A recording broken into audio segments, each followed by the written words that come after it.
Pemerintah menunda kenaikan harga BBM di tengah lonjakan harga minyak dunia akibat konflik geopolitik. Kebijakan ini otomatis berdampak pada pembengkakan subsidi dan kompensasi energi. Menteri Keuangan Purbaya Sadewa pada Rabu 1 April 2026 menyebut bahwa selisih harga BBM untuk sementara akan ditanggung melalui neraca PT Pertamina. Bagaimana penghitungannya? Apakah langkah pemerintah ini sudah tepat atau justru ada pos lain yang seharusnya bisa lebih diefisienkan, seperti program makan bergizi gratis? Kita bahas. Sementara sepertinya Pertamina sementara ya, tapi dia mampu karena sekarang membayar dari pemerintah kan lancar. Yang kompensasi kan sekarang kita bayar tiap bulan, setiap bulan 70% terus-terusan. Jadi keuangan Pertamina juga amat baik. Jadi untuk jangka waktu pendek nggak masalah ya. Purbaya juga mengakui bahwa pada akhirnya tekanan harga energi tetap berdampak pada anggaran negara, khususnya melalui peningkatan kebutuhan subsidi. Namun ia memastikan tambahan beban tersebut masih dalam batas aman.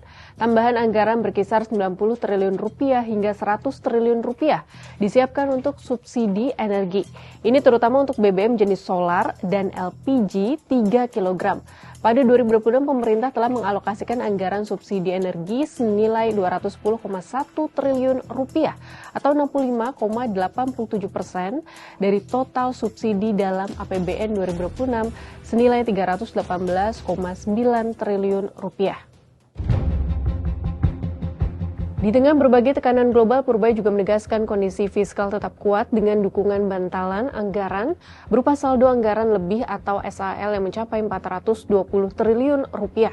Cadangan ini dinilai cukup untuk meredam gejolak global tanpa mengganggu stabilitas APBN. Berdasarkan kalkulasi Purbaya, berbagai efisiensi dan realokasi anggaran membuat potensi defisit melebar ke 2,9% dari target 2,68% terhadap produk domestik bruto. Langkah pemerintah mempercepat efisiensi belanja negara melalui penajaman ulang anggaran dan sejumlah kebijakan lainnya diproyeksi dapat menghemat anggaran hingga 204,4 triliun rupiah.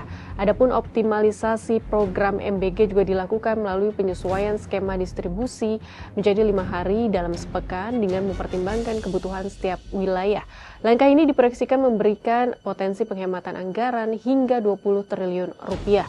Namun catatan kritis datang dari ekonom Universitas Brawijaya Noval Adib. Ia menilai langkah efisiensi anggaran pemerintah perlu dievaluasi lebih jauh dari sisi kualitas belanja.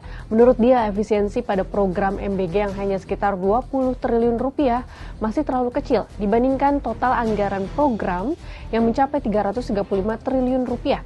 Padahal dari sisi nilai tambah bagi penerima manfaat, program ini seharusnya bisa diefisienkan lebih besar lagi, bahkan mencapai 100 triliun rupiah hingga 200 triliun rupiah.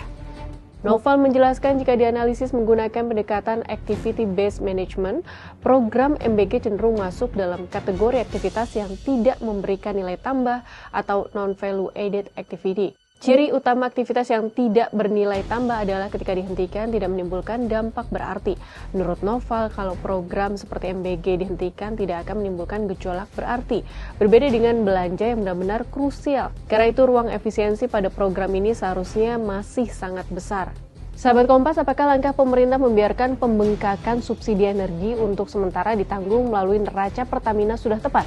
Sampai kapan? Dan pada level harga minyak berapa? Pemerintah masih mampu menahan subsidi BBM. Apakah uang negara yang berasal dari rakyat benar-benar telah dikelola secara efektif?